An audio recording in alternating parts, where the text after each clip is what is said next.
This is the early morning of the 21st of January 2026. One of my subscribers sent me a clip. Wikipedia. John F. Kennedy, the 35th President of the United States, was assassinated while riding in a presidential motorcade through Daley Plaza in Dallas, Texas, on November 22nd, 1963.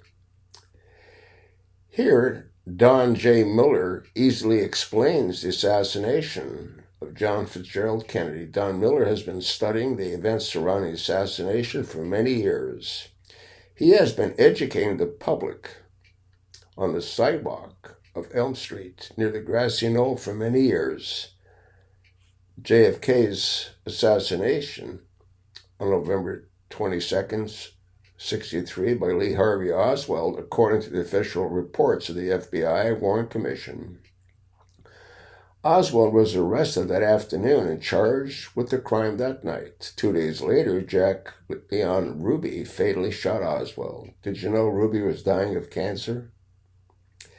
He actually died of cancer. The FBI and Warren Commission both concluded that Oswald and Ruby acted alone. Yeah. Let's listen to this 10-minute clip. Welcome to the grassy knoll. This is where you all are standing right here. Yeah. Kind of get an idea of where everything happened that day. And the motorcade route, President Kennedy was shot in the back and shot in the head. So we put an X in the middle of the street for both locations. The Warren Commission said Oswald was 6 floors up, shooting down, but the House of Representatives opened the case up in the 1970s and said that idea was wrong. But here's the problem. President Kennedy was shot the first time in the back between the shoulder blades. His shoulders up here, his hairline, the folds of skin in the back of his neck. If Oswald was 6 floors up shooting down, the bullet should exit down, but it came out of his throat. That's his neck, and his neck is way up here.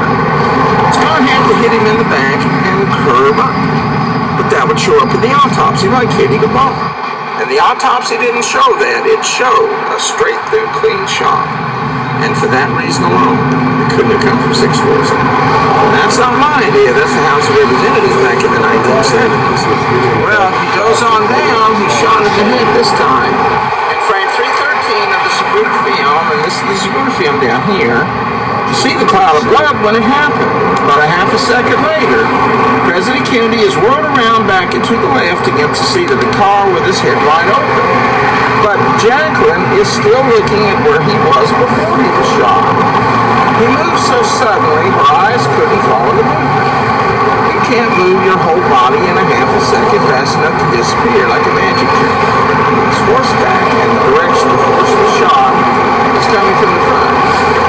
95% of all pieces of debris from the president's head was found apart across the street. A straight line from the grassy knoll, but from Oswald's window, it doesn't make any sense. By the way, y'all, everything I talk about, we have it for you in our CD and our DVD. We've taken the frames of the Zapruder film and we've enhanced them, and these are sharper and clearer than the original negatives. This is the first high-definition version of the most famous film of all time, and this one has President Kennedy's autopsy. That's the most important evidence in any murder trial. Some of the films and thousands of single photographs and maps, computer simulations, and 3 full-size books to read. It's like a single book, 5 or 6 inches thick. It's thousands of pages, and this one has everything else, 200 different films. It's the most complete version ever made of the motorcade round. Interviews with the doctors, politicians, the FBI, the evidence show and the latest version of the Zapruder film in real time, slow motion, and close-up slow motion. And y'all are welcome to test it out, make sure everything is okay, and they're together as a team. And all this is unique. We own the copyrights for everything. You can't find it anywhere else, even in the museum. So it's a pretty good collection. Go through this, you'll know more about the Kennedy assassination than I. Is there a website to go to that you can purchase it at? Or?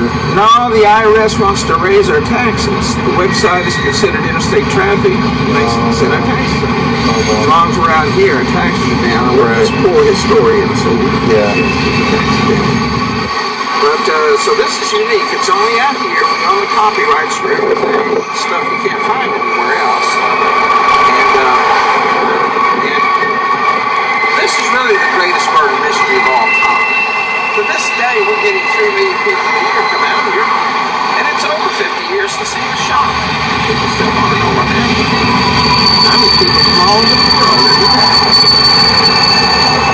I imagine those trees were shorter at the time or something, or...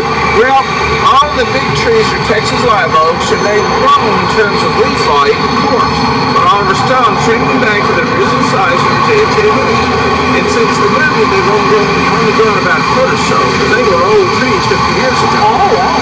And then the smaller trees, the ones that go east to west along the fence, were bushes 50 years ago. Yeah. The leaves at the bottom of the I can't take watching this, you know. I mean, I stopped it at the 4.5 minute mark. I mean, I can't believe people are so stupid that they would do things like this. You can take a look at it and let me know what you think. Pass it along, and thanks for listening.